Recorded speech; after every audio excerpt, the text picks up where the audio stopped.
Bonjour à toutes et à tous et bienvenue pour cette nouvelle vidéo et ce nouveau format de vidéo en mode facecam et surtout interview.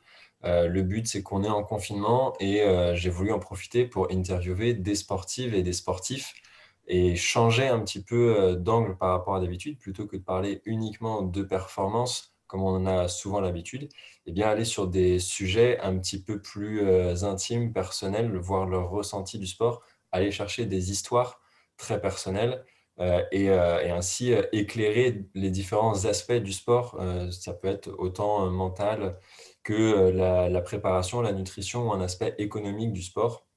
Et donc, j'ai choisi mes intervenants en fonction. Et donc, aujourd'hui, on a notre première intervenante. Alors, Mathilde Becerra, bonjour. Bonjour.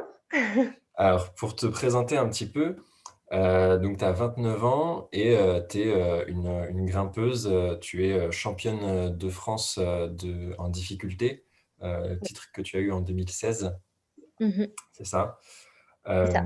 Donc tu découvres l'escalade à 13 ans et tu es championne de France junior 3 ans plus tard, Un petit peu plus, un petit peu je plus. sais plus quel âge j'avais, je devais avoir 18 ans, quelque chose comme ça? Oui, quelques années plus tard.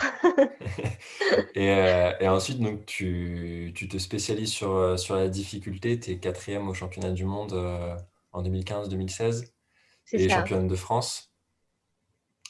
Oui.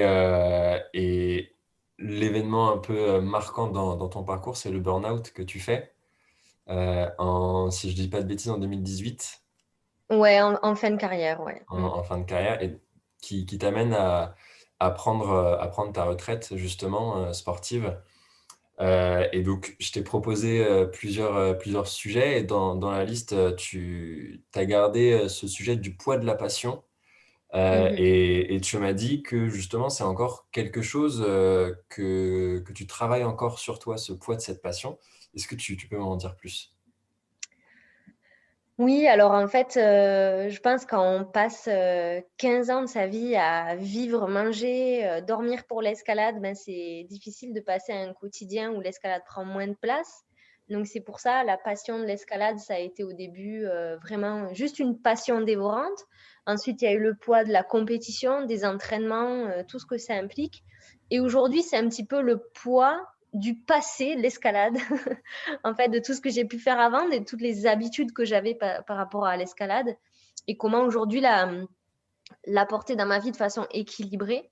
Et j'ai parfois encore des souvenirs, des choses, presque de la nostalgie en fait, où j'ai du mal à trouver la bonne place pour l'escalade. Donc ça a encore un poids plus émotionnel sur moi, plus qu'un poids au niveau du temps, puisqu'aujourd'hui c'est différent, mais ça laisse des traces, c'est sûr. Ouais, donc tu es un peu dans la digestion finalement encore de ta carrière, et de voir comment faire la transition en fait entre ta carrière sportive qui a duré quelques années et cette après-carrière. Exactement, c'est tout à fait ça, tu l'as bien résumé. Digestion, transition, là, ça fait 2 ans que j'ai arrêté le haut niveau et je me rends compte, que je suis encore en phase de oui, de deuil presque, en fait. Et du coup, l'escalade n'a pas complètement quitté ta vie non plus. Tu fais de l'escalade notamment sur falaise et tu es investi dans des projets aussi. Oui, alors en fait, l'année qui a suivi mon burn-out, j'ai fait énormément de falaises. Donc en fait, j'ai juste transféré ma passion pour la compétition au milieu extérieur, donc ce qui était super. Je passais mon temps à faire ça. Et puis je me suis rendu compte que je remettais encore en route le même schéma un petit peu d'aller chercher des performances, mais du coup dehors en falaise. Et j'ai décidé de ralentir un petit peu le rythme seulement, depuis 1 an. D'accord. Voilà, donc je continue l'escalade, mais vraiment j'essaye un maximum de plus me baser sur, des objectifs de performance et vraiment de grimper quand j'en ai envie. Et c'est là où le poids de la passion, comme, je te disais tout à l'heure, rentre en jeu puisque j'ai tellement été habituée à grimper pour me prouver des choses aussi, qu'aujourd'hui c'est dur de me dire: «Je vais grimper juste pour le plaisir» ou alors j'y vais pas du tout. Parce que bon voilà, après on se dit: «Bah oui, mais si j'y vais plus, je vais perdre en niveau», on a mauvaise conscience, enfin voilà, c'est vraiment pas évident le dialogue intérieur qui se crée. Mais oui, aujourd'hui, ma pratique est beaucoup plus, équilibrée, je pense et ce qui me permet d'avoir plus de temps pour m'investir, en fait, pour des projets, on va dire, plus tournés vers l'autre et notamment des projets associatifs, dont je parlerai peut-être plus tard. Peut-être. Hem, tu parlais de cette question de la performance, voilà, que des fois tu continues à viser la performance. Est-ce que enfin, finalement, est-ce que ta passion, elle vient de cette passion pour la performance aussi de la compétition? Qu'est-ce qui te motivait, pendant ta carrière à te lever le matin, à aller grimper, à parfois faire des centaines de kilomètres pour partir en compétition? Est-ce qu'il y a pas un moment où c'est d'abord la pression qui prime? Ouais, en fait, je pense qu'une passion, elle évolue au fil du temps et surtout quand on commence une carrière en compétition. Au départ, c'était complètement juste l'escalade. C'était l'amour de ma vie, quoi, pendant plusieurs années et à partir du moment où j'ai commencé à bien me débrouiller en compétition et à comprendre, en fait, que j'avais du potentiel, du moins qu'on m'a fait comprendre, c'est là où la pression s'est un petit peu immiscée et effectivement, au fil des années, je me levais, c'était pour performer. C'était plus pour grimper, malheureusement. Alors, il y avait évidemment des phases où je retrouvais le plaisir et c'est d'ailleurs là où j'étais la plus performante. Et il y avait des phases où clairement je me levais parce que, bah, il fallait aller à telle compétition et parce qu'il fallait rapporter des médailles et cetera. C'est d'ailleurs ça qui m'a amenée en fin de carrière à faire un burn-out puisque c'était vraiment poussé à l'extrême. J'avais plus du tout ce côté plaisir et bon, ben, ça se solde par un arrêt de ma carrière puisque c'était juste plus convenable pour moi comme ça. Est-ce que tu peux justement nous raconter un peu cette période, sur ton burn-out, la prise de conscience peut-être aussi?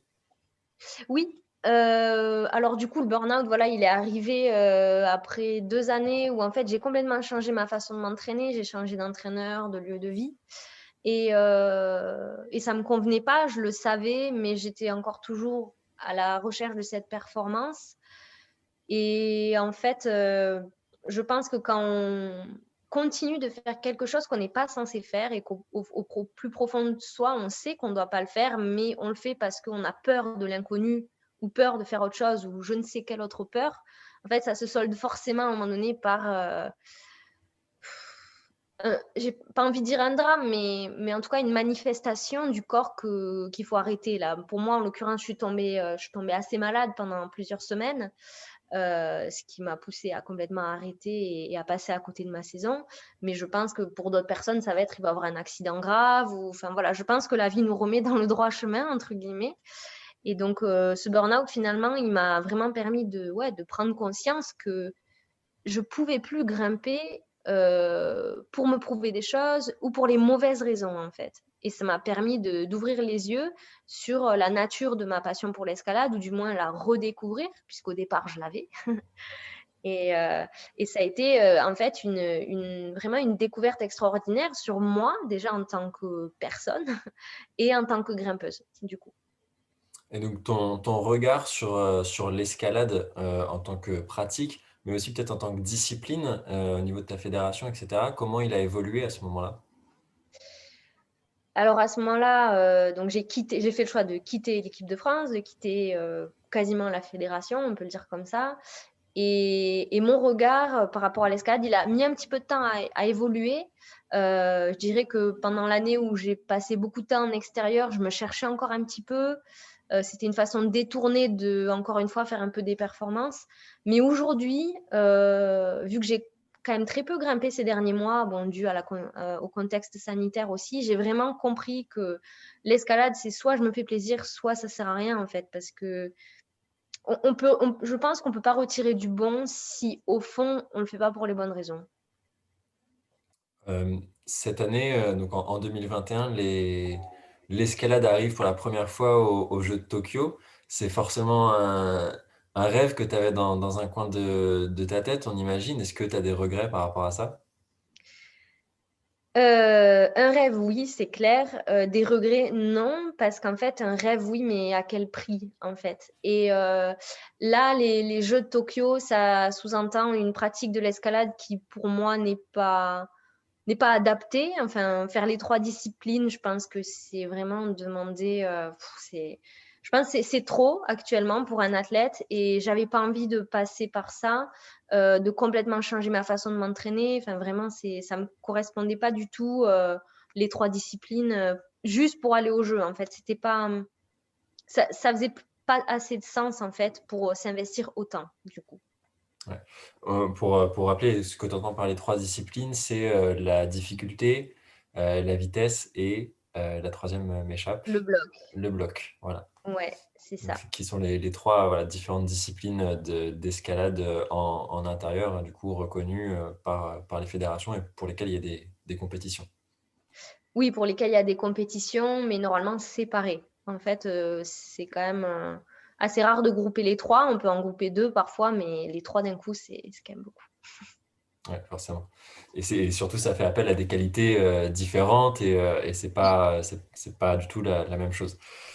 Euh, pour revenir sur voilà, sur ta carrière et ce quotidien de ta carrière, justement, comment, comment tu t'organises en fait au quotidien avec cette place de l'escalade dans ta vie, alors qu'à côté de ça, tu fais des études, tu as aussi une vie personnelle. Enfin, quelle est la place que ça prend? Alors du coup, ça, c'était pendant ma carrière. Pendant ma carrière, donc j'ai fait des études d'ingénieur. J'avais des aménagements, mais que sur la moitié de mon cursus. Et bah, comment je m'organisais? Bah, en fait, c'était l'escalade, quasiment l'escalade avant tout. Heureusement, j'avais des profs qui étaient assez indulgents, mais j'étais beaucoup absente, ce qui veut dire que je me faisais pas vraiment d'amis à l'école. Je devais rattraper beaucoup de cours et ensuite quand j'arrivais à l'entraînement, j'étais quand même souvent fatiguée parce que j'avais eu cours avant ou voilà. Donc à partir du moment où j'ai eu mon diplôme, j'ai décidé de me consacrer qu'à l'escalade. Et là, pour le coup, le rythme, c'était quand même plus cool puisque j'avais du temps de repos, mais tout était tourné autour de l'escalade. C'était la priorité. C'était qu'est-ce que je vais manger puisque je m'entraîne après. Je vais me coucher tôt puisque demain je m'entraîne. Enfin, c'était vraiment tout calibré autour de ça, quoi. Est-ce que du coup, tu as eu l'impression de louper, entre guillemets, des choses, une partie pas de ta vie, mais en tout cas, voilà, de ta jeunesse, de cette époque où voilà, on est étudiant, et on sort, comme tu dis, on se fait des amis normalement. Ouais, clairement, j'ai loupé complètement cette partie, je l'ai pas vécue, mais c'était un choix. En fait, j'ai essayé parfois d'aller à des soirées d'intégration, de sortir un peu comme les personnes, de ma classe faisaient et je me sentais juste pas à ma place. Donc louper, oui, mais j'ai pas de regrets puisque je pense qu'à ce moment-là, pour moi, j'étais au bon endroit, en compétition, en fait. C'était ce que j'avais à faire, ce que je voulais faire. J'ai pas de regrets aujourd'hui puisque je me suis quand même amusée. Enfin voilà, je me sens pas frustrée par rapport à ça. Après ton burn-out, donc, on l'a déjà dit, tu es passé à de l'escalade en falaise. Le fait de couper comme ça et de changer vraiment la discipline et de redécouvrir l'escalade autrement, ça a été un moyen de te reconstruire pour toi? Ah oui, oui, complètement. En fait, ce qui était marrant, c'est que j'avais beaucoup d'expérience du coup en escalade indoor, on va dire, en compétition, en entraînement, etc. Mais sur le rocher, j'étais une débutante en fait. Donc c'était drôle de me remettre dans cette situation où waouh, j'ai tout à apprendre en fait. Et du coup, ça veut dire que j'ai une grosse marge de progression puisque j'ai un bagage quand même technique et physique des années de compète. Du coup, c'était hyper intéressant et j'ai tout de suite pris vraiment comme un jeu et comme un challenge sans forcément me braquer du fait que ben, je ramassais un peu au début quand même puisque j'avais pas l'habitude. Et puis peu à peu, c'est vrai que j'ai vraiment découvert voilà, l'attrait juste des grands espaces, d'être dehors, d'avoir cette relation avec ton partenaire de cordée. Enfin, c'était un nouveau monde quoi, qui s'ouvrait. Et je me suis dit, mais waouh, c'est génial et c'est ça qui me fait vibrer en fait. Donc, c'est là où ça m'a permis de me reconstruire, de me réconcilier un peu avec l'escalade. Puisqu'après un burn-out, bon, voilà, c'est pas évident. Voilà. Et d'ouvrir les yeux juste sur autre chose en fait. Ah, tu t'es mise à l'alpinisme aussi, si je dis pas de bêtises. Oui, un petit peu, hein, faut pas croire que je suis une pro, mais j'ai eu la chance, en fait, oui, d'avoir des guides dans mon entourage, dans mes amis très proches. Et du coup, eux m'ont amené en montagne, faire de l'alpinisme, de la cascade de glace et tout ça. Et ça a été vraiment incroyable. Enfin, ça, c'est une expérience que j'oublierai jamais et qui, du coup, aujourd'hui, j'ai plutôt envie de m'orienter vers ça Enfin, c'est ça qui m'attire. Ça a beaucoup plus de sens pour moi aujourd'hui que juste de faire l'escalade en salle, quoi. Quand on a ce besoin, quasi quotidien d'être, sur un mur, ou sur une falaise dans des grands espaces, le confinement, comment tu l'as vécu pour parler du mois de mars et comment tu le vis encore aujourd'hui? Alors, je l'ai pas du tout vécu de la même façon, puisque cette année particulièrement, c'est vraiment une année de transition où j'ai quand même, décidé volontairement de grimper un petit peu moins. J'en avais besoin, je pense aussi, de faire cette pause. Donc le premier confinement, ça m'a pas tellement dérangée. Au contraire, je me suis dit: «Bah, c'est l'occasion parfaite de faire un peu autre chose, de lâcher un peu de l'escalade», donc c'était, voilà, ça allait bien. Par contre là, ce second confinement, je me rends compte que ça commence quand même vraiment à me manquer. Donc c'est un peu plus difficile à gérer. Heureusement, j'ai droit à une dérogation puisque je suis encore sportive professionnelle et du coup, je peux quand même aller dehors. Donc ça, c'est super chouette. Je sais pas si ça va durer longtemps, mais je pense que si j'ai pas pu grimper du tout pendant ce deuxième confinement, ça aurait été vraiment difficile. T'as pas non plus complètement coupé? Je me souviens d'avoir vu des vidéos sur les réseaux sociaux où tu grimpais dans ton appartement, enfin tu faisais, un petit peu, comment ça t'est venu à l'idée ça de simuler de l'escalade, chez toi? Alors je pense que la l'idée première, c'était de un petit peu, comment on dit? J'ai le mot en anglais, c'est entertain, tu vois? C'est Ouais, de d'animer un peu mes ouais, réseaux. divertir, ouais. Divertir, merci. Divertir, un peu ma communauté sur les réseaux et je me suis dit: «Mais mince, mais qu'est-ce que je pourrais bien faire?» Et je me suis dit: «Mais en fait, il suffit juste de grimper ici, quoi». Et puis je me dis: «Ah, ça pourrait être super cool». À partir du moment où j'ai imaginé le truc, je me suis dit: «Ah ouais, on va passer là, là, là» et puis après, je me suis amusée comme une gamine, tu vois? C'était voilà, c'est venu un peu comme ça, tout seul. Et on parle du fait que tu t'es un peu sentie comme une gamine. On va en parler de gamin puisque donc, ces fameux, projets pour les autres que tu mènes, ils sont à destination, des enfants? Alors pas que des enfants, mais en partie, effectivement, j'ai du coup j'ai eu l'idée, enfin c'est pas vraiment moi qui ai eu l'idée. J'ai adapté, l'idée d'une association, avec qui j'avais fait des actions au Liban qui s'appelle, Climb Aid et j'ai adapté leur idée, à la région toulousaine qui est de rendre l'escalade accessible à des personnes en difficulté, que ce soit sociale, financière, en situation de handicap, enfin vraiment toute personne qui pourrait vraiment utiliser l'escalade comme un booster dans sa vie. Ben, on a envie d'amener l'escalade à ces personnes-là, puisque nous, dans nos vies, ça nous a vraiment éclairés et on a envie de transmettre ça. Donc voilà, aujourd'hui, je suis beaucoup impliquée par rapport à ça, mais je ne suis pas seule. On est une équipe de 9 au total et moi, j'ai juste amené l'idée et on a construit ça tous ensemble. Et pour en revenir à la question de la passion, c'est pour toi peut-être une manière de vivre ta passion autrement, surtout maintenant que tu es retraitée?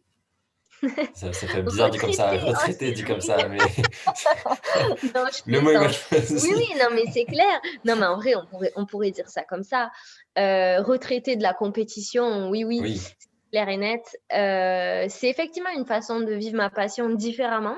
C'est vraiment différent et en fait, j'avais juste besoin, après avoir fait tellement de performances, d'être, centrée sur, mes propres objectifs, besoin de me tourner vers les autres, un peu me dire: «Mais waouh, arrête de regarder ton nombril et vois ce que tu peux faire», puisque j'avais déjà beaucoup de plaisir, en fait, à répondre à mes followers sur les réseaux qui me posaient plein de questions, qui me demandaient: «Comment tu fais ci? Comment tu fais ça?» et vraiment de partager. Je me dis: «Ben, ouais, on va faire ça, en fait, on va partager la passion de l'escalade» et ça et du coup, ça va vachement pris et c'est hyper enrichissant. Ouais, c'est complètement différent, mais c'est top.